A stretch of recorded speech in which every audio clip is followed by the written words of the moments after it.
Good morning everybody. I am Dr. Nitin Joshi, Professor in Urology with teaching experience of 25 years with working as a consultant neurosurgeon in Panvel. Today we will see lecture on hernioplasty in a patient with direct hernia who is an elderly patient with BPH. Benign prostatic hyperplasia results into bladder outlet obstruction. Bladder outlet obstruction results into straining at urination. Straining at urination results into rise in intra-abdominal pressure. And this rise in intra-abdominal pressure results into development of direct hernia. So, underlying cause in development of direct hernia in elderly person with BPH is the bladder outlet obstruction secondary to BPH. Hence, whenever person is undergoing evaluation for direct hernia, the factors regarding the straining at urination, straining at defecation and asthma has to be evaluated, and if the patient is having the precipitating factors, they have to be treated first before the treatment of direct hernia, because if the underlying causes like BPH have not been treated prior to the direct hernia repair, then because the underlying cause is still present, then there is a high chance of recurrence even after hernioplasty. The direct hernia protrudes directly through posterior wall of inguinal canal called Hasselbalch triangle. This Hasselbalch triangle is bounded medially by lateral border of rectus abdominis, laterally by inferior epigastric artery, and base is by upturned part of the inguinal ligament, that is the medial part of upturned part of inguinal ligament. The neck of the hernial sac lies medial to inferior epigastric artery. So this is a differentiating point in case of direct and indirect hernia. In case of indirect hernia, it is the lateral to inferior epigastric artery, while the sac of the direct hernia, the neck of the sac of the direct hernia is medial to inferior epigastric artery. The sac of direct hernia lies outside the spermatic cord. So, like indirect hernia, it does not require a special meticulous dissection, because in case of indirect hernia requires specific meticulous dissection so as to dissect the sac away from the spermatic cord. The sac of direct hernia lies above, below or behind the spermatic cord. So outside the spermatic cord. The sac of direct hernia is actually smaller than hernial mass. The protruding hernial mass is mainly consisting of extraperitoneal fat. The neck of direct hernia is wide, so it usually does not show evidence of obstruction, strangulation or the irreducibility. So in case of indirect hernia, irreducibility, obstruction, strangulation is common, while in case of direct hernia, the irreducibility, obstruction, strangulation is very rare. Direct hernia is usually seen after age of 40 and usually bilateral, because the muscles which are weak and which have become more and more thinned out because of high intra-abdominal pressure, because of straining at urination, and so the pathology behind this is the rise in intra-abdominal pressure secondary to straining at urination. So the muscles of both the sides are affected, and hence the direct hernia is seen bilaterally. Usually patient with direct hernia has poor abdominal muscle tone with malgaignous bulges with flabby or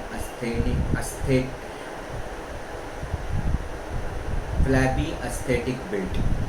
Hernial sac in case of direct hernia rarely comes out through superficial inguinal ring, and so it just bulges forward and backward. As a result, it seems it is not entering through the superficial ring usually. It is incomplete type it does not descend down into the scrotum.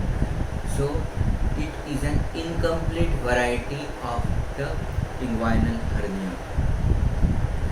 Direct hernia usually appears as soon as patient stands and disappears as he lies down. Direct hernia appears as a forward bulge and reduces directly backwards.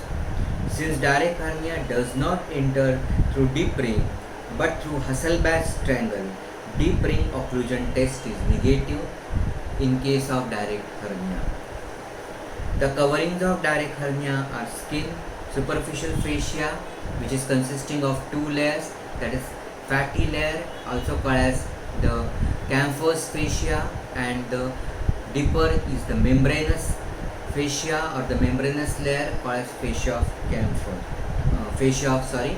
Camphor is the fatty layer and membranous is Scarpa's fascia. The next layer is external oblique aponeurosis, and then is the conjoint tendon.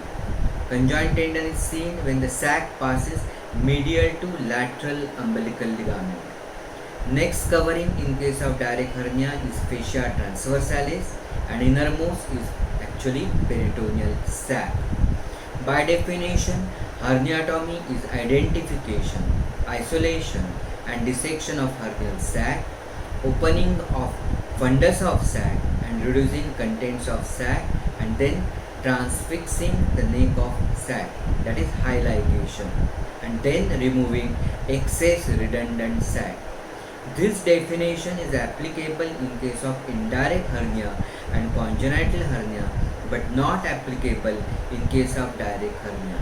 This is because in case of direct hernia, fundus of sac is not opened, nor transfixation of neck of the sac is done at level of neck. By definition, hernioplasty is the repair and hence strengthening of posterior wall of inguinal canal by tissues which are not locally available, and they are repaired with the help of external material like Prolene mesh, and hence it is also called as meshplasty. Now the steps of hernioplasty. After spinal anesthesia, parts prepared penetrate.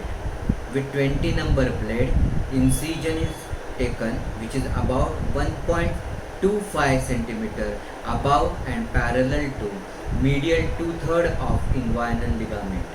After skin incision, the fatty and membranous layer of superficial fascia, that is fascia of camphor and fascia scarpa, are cut in line of incision with cautery. In between two layers are presence of veins like superficial epigastric vein in center, superficial external pudendal is medially, and superficial circumflex iliac vein is laterally. They are identified, isolated, ligated and cut. Superficial epigastric artery, which is in center, drains skin of lower abdominal wall.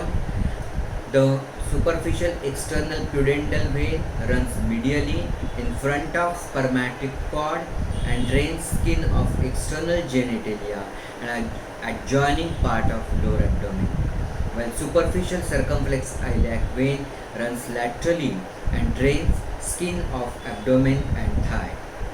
After incising membranous layer, introduce C-shaped retractors and identify external oblique aponeurosis and superficial ring or the external ring, which is a V-shaped gap in the external oblique aponeurosis. A nick is made with knife in external oblique aponeurosis, and then it is split along the fibers in the line of incision with sharp scissor. The structure beneath external aponeurosis are separated from its deeper surface before completing the incision in the superficial or external ring. At the level of external ring, one has to take care of the ilioinguinal nerve. So the external ring is incised only after safeguarding ilioinguinal nerve. The two flaps of external oblique aponeurosis thus formed are held with artery forceps With blunt dissection, the lower flap is reflected till upturned part of inguinal ligament. While reflecting this upturned part of inguinal ligament, one should protect ilioinguinal nerve. The upper flap is reflected till exposure of white part of conjoint tendon, where iliohypogastric nerve is protected.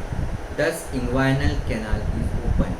Now lift the cord structures and loop it with passing fingers beneath the cord structures near pubic tubercle.